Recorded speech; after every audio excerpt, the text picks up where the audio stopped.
So as you may or may not have guessed, the selection is kind of limited when you go to places like Half Price these days because they are not buying in stuff from the public. They are only selling what they already have, and they are probably going through their back inventory and putting out things that were not previously on the shelves.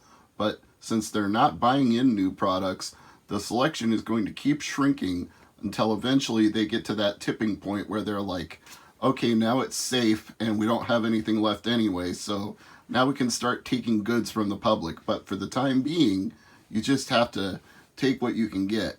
And at the location that I went to, they had a limit of 5 people in the store. You must wear a mask, and you're limited to no more than 30 minutes inside the store. So I actually had to stand outside and wait for a little bit just to get in, but it turned out to be worth it because I found a few things that were of interest to me. Starting with this Collectible Gamers Box. It's like Loot Crate for gamers. Now, I used to see these things at Walmart for 20 bucks, and I didn't think it was necessarily worth the price. But for 10 bucks, plus the fact that I got a discount on top of that thanks to my wife, well, I'll do it for 9 bucks. So, in a minute, I'll unbox this and we'll take a look at all of the classic arcade goodies that are inside this collector's box. But before we get to that, I'll show you what else I found at Half Price Books. And again, keep in mind, selection is kind of limited because they're not taking in new products, so I had to make the best of the situation. But I did find a few things. Since I got the Sonic the Hedgehog game for Xbox right after or was it right before or right after I saw the movie? Either way, I got it that same weekend. I know that, so I thought a player's guide to go along with the game. I know it's a terrible game. You don't have to tell me that, but hey, it's something to do during these times where we're all staying at home. So even if it's a bad game, I now have a player's guide to finish a bad game with. So what the hell, man? Might as well. And I found a copy of Teenage Mutant Ninja Turtles Smash Up for the Wii. It goes for about $9 1/4 complete, and this is complete. So $9 what I paid for it. Disc is a little rough, but I'll give that a try before this video is over, make sure it works. If it doesn't, I can always try taking it to Pop Culture or Fix It Phil and get it resurfaced. This is what's important. It has to have both the comic book and the manual, or it's not worth $9, $10, or any bucks. You want the complete set. And this is the comic book and the instruction manual, and they're both in nice shape. So I call that a win, especially if the game is tested and working. But we'll get to that after we get to this, the collector's box. I've seen these on a few other channels, so I kind of know what I'm in for, but at the same time, it's new to me, so we'll experience that newness together, you and I, all of you Mega Maniacs out there. Trust me, if they made a Mega Man box, I probably would pay $20 for it. I wouldn't be shirking, balking, complaining, waiting for it to go down. I'd be like, nope, I can pay $20 for that. But this is the right price for a Midway box. So, let's pull off this sleeve. And where do we address it from? The top, side. Oh, there's a flap on the bottom. All right. What do we have here? We've got a Gauntlet arcade marquee. That's cool. Gauntlet and Joust.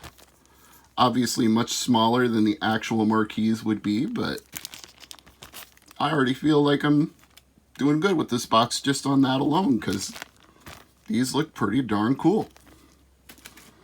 And let's see what this is. It's a Joust Boingler I take it that's their word for a bobblehead. Well, I've always been a fan of the Joust arcade games, so once again, feel like I'm winning with that. Yeah, it's kind of bobble-ish. It's got a spring on it, so it weeble-wobbles around.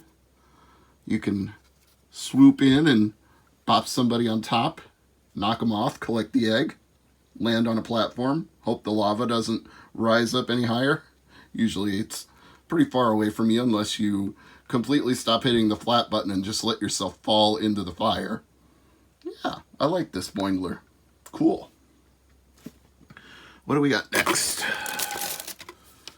Ah, it's like a miniature lunchbox. Defender on one side and Defender on the other side. Teeny tins, they're called. I guess you could put mints or snacks inside of this. Doesn't feel like there are any in there, but you know what? Let's just check that.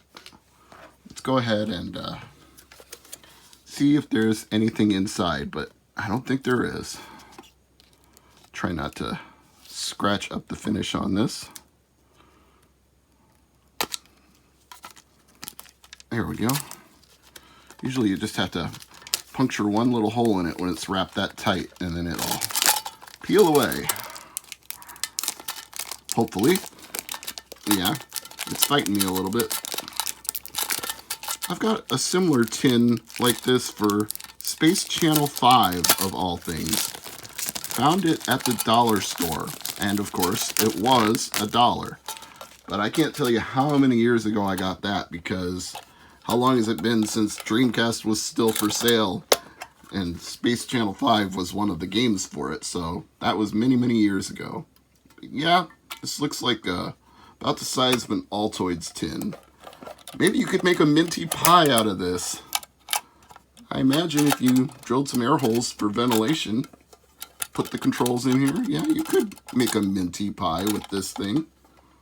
You'd have to boot up to Defender right out of the box when you turned it on, but other than that, I mean, I guess you really wouldn't have to, but I would. I mean, I wouldn't put it in there and then not have it boot up to Defender. That just seems pointless. A Rampage Journal, college ruled paper, ribbon birthmark.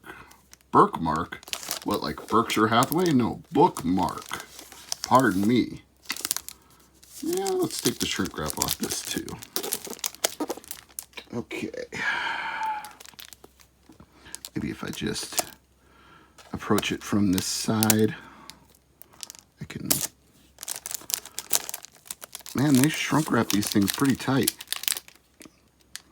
Come on. Give up your goods. Surrender to the power of my knife. Ah.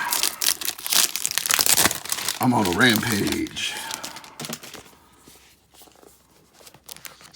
Yeah. As promised, artwork on the inside. Artwork on both sides. And a ribbon bookmark. There's the bookmark. That's pretty cool. Again, not saying this is a must-have for anyone or everyone, but I feel like for $10, it's a nice little pile of knickknacks.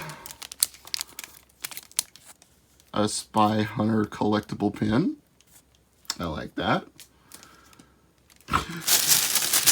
I'd sing the Peter Gunn theme, but that would probably get me a copyright flag. And a Paperboy magnet. Stick that on my fridge down here in the rec room. Yeah, I think that's everything.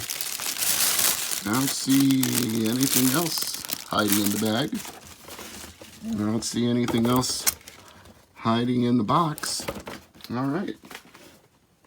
So, to recap, we got our Rampage Journal.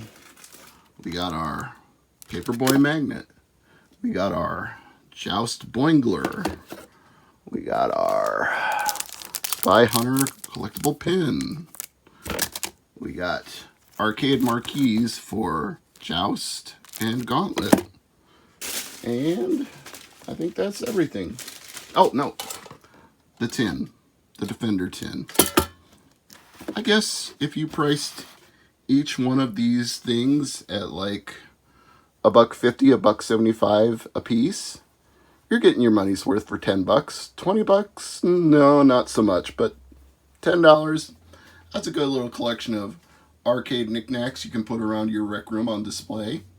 Obviously not like limited edition 1 of 2,500 collector's series made from pure carbon fiber whatever, you know, it's not going to be like your ultra holy grail type of stuff, but it's not bad quality for cheap video game knickknacks. I wouldn't say it's shitty stuff. It's inexpensive, but it's not terrible.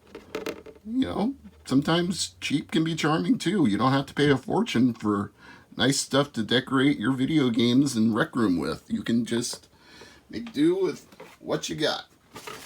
And speaking of making do with what you got, let's try out Teenage Mutant Ninja Turtles Smash Up.